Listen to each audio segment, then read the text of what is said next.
Live, local, late breaking. This is NewsWatch 12 this morning. Good morning. The time is 6 a.m. on February 18th. Welcome to NewsWatch 12 this morning. I'm Damien Alvarado. And I'm Brinkley Hill. We're taking a live look at Ashland this morning from the Oregon Shakespeare Festival. And we're going to check in with Storm Tracker 12 meteorologist Sarah Kress right now. Sarah, it looks like there might be some clouds in the sky in Ashland. Definitely some clouds moving in ahead of the system. We're expecting to move through today and into tonight, tomorrow. We're seeing some light showers as we're heading along the coast. A lot of it not touching the ground. Into the higher elevations, we have recorded this morning about 1/100th of an inch of precipitation. But throughout the day, most of the chances for showers is going to be greater over to the west side. Waking up this morning into Klamath Falls, into the Klamath Basin, we do have some areas of fog over into our west side valleys for Talent this morning. It is feeling a bit cooler than what we were waking up to yesterday. 37 degrees this morning. Into Northern California, some areas into the 20s, just like over east of the Cascades, into the lower 20s this morning. But the coast is rather mild. Temperatures into the 50s as you're waking up. But for today's highs, we'll expect them into the lower 50s for our west side valleys and the coast, east of the Cascades into the lower 40s, a mix of the mid to upper 40s into Northern California. But for most of us, it'll be mostly cloudy sky conditions throughout the day. And like I mentioned, we do have the chance for some showers, but most of that precipitation is going to be moving in tonight. We'll expect widespread rain and snow for when we are waking up tomorrow morning. But that snow is mainly going to be into higher elevations. We'll talk more about your impacts for your Wednesday coming up in our next forecast. And Mint has decided to close their inclement weather shelter. They say they will continue to monitor the forecast. Their navigation center remains open to provide essential services for unhoused members of the community. More details on those services and operating hours are available on our website. Property owners are understandably scared and confused. They're worried about their lives. They're worried about their future. And there's been a lot of debate over the recently released Oregon wildfire hazard maps. The idea behind the maps is to protect Oregonians by showing which areas are more susceptible to large fires.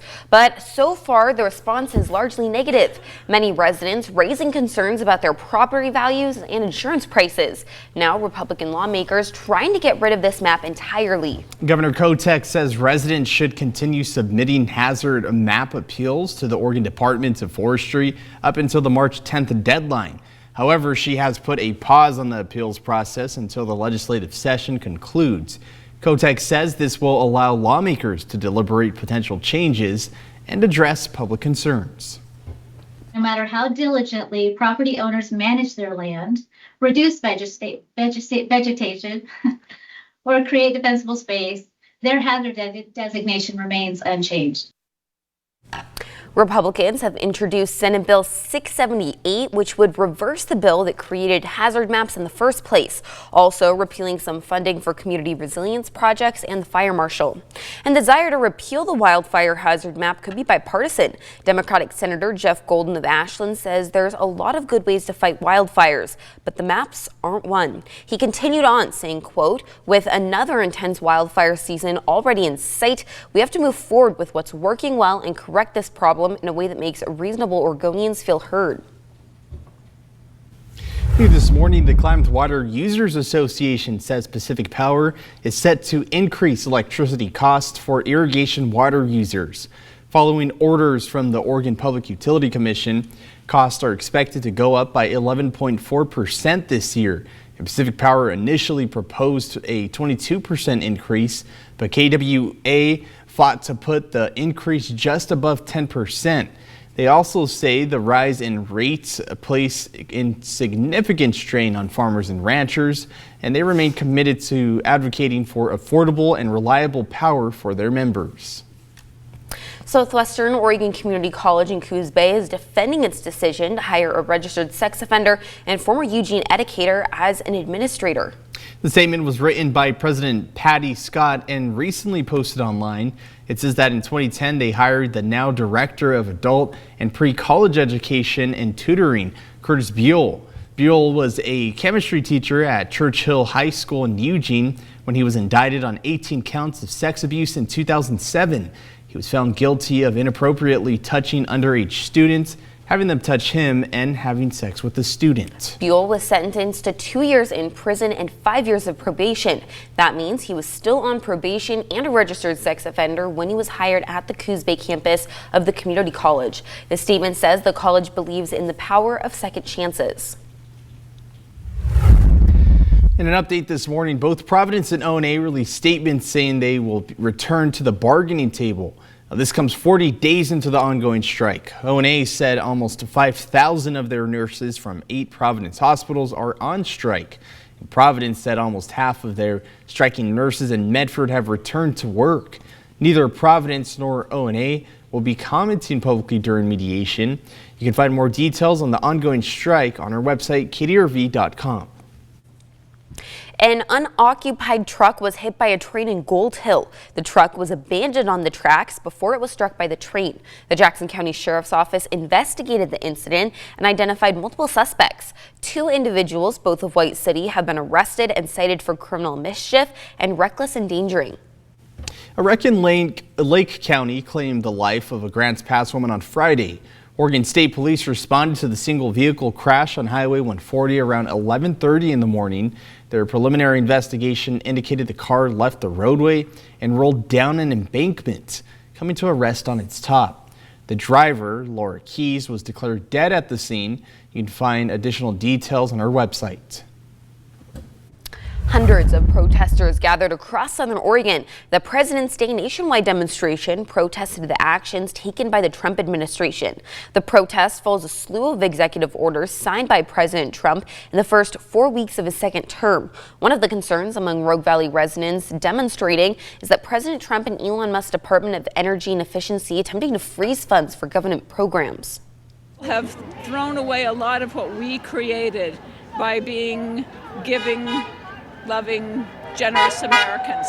It's a simple, neutral way to cross the divide, right? How's it working for you? Do you have cheaper food now? Is it safer for you?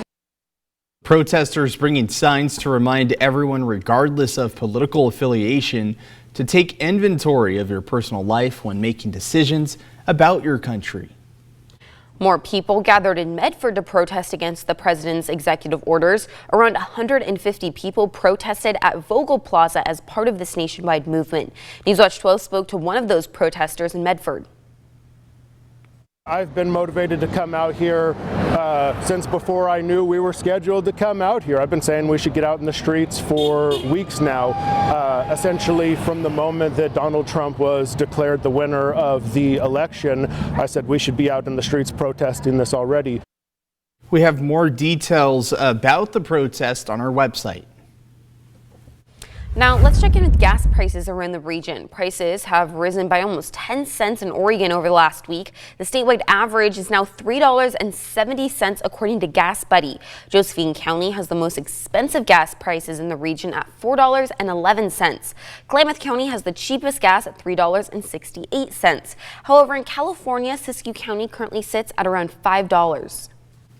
And due to the snowstorm earlier this month, Rogue Disposal and Recycling is letting residents know they can place extra recyclables next to their cart this week. This applies to residents with a red or green lid cart that has not been emptied. If you have extra yard debris, Rogue Disposal is asking you to place it in a separate household can. And this morning, we have a really fun opportunity for you. NewsWatch 12's Wake Up and Win is back. You have the chance to enter and win a family 4-pack of tickets to the NewsWatch 12 Sportsman and Outdoor Recreation Show this weekend. We also have an exclusive picture opportunity with the Wild Wolves of Yellowstone. All you have to do is watch NewsWatch 12 this morning between 6:45 and 7 a.m. to spot that daily code word and then enter it on our website. One winner is going to be selected each day through Friday. This morning, we're waking up with a bit of a colder start into the 20s east of the Cascades and even areas into Northern California into the upper 20s this morning. Their west side of valleys at 30s, but it is a bit warmer moving to the coast this morning, waking up with our lows into the 50s. But throughout the day, we can expect showers to move in already starting this morning along the coast, but they will be much lighter. A lot of that precipitation is going to move in tonight. So tomorrow we can expect a widespread rain and some higher elevation snow. We'll break down this system a bit more for you coming up in our next forecast.